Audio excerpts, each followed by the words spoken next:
Hello friends, in this tutorial I'm gonna show you how to edit PDF from Google Drive. Like and subscribe, support this channel, let's get started.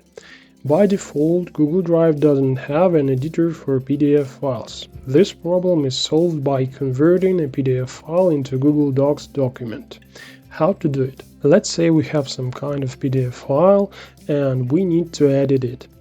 First, upload this file to Google Drive, click New, File Upload, find the PDF file on your computer and click Open. The file was uploaded in a few seconds and now we need to find it. We click the Google Drive icon in the upper left corner and the web page is updated, and here it is, our PDF file, the first one from the left. Now right click on it, open with and select Google Docs. We wait a few seconds for the PDF file to be converted to Google Docs format. And now our PDF file has opened as a regular Google Docs document and we can edit it.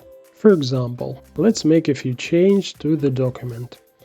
And when the necessary changes are made, we need to save this document. Go to the file, download, and select the PDF format. The file has been downloaded and now we have two PDF files, the original and the edited one. It's all, now we know a little more, thanks for watching.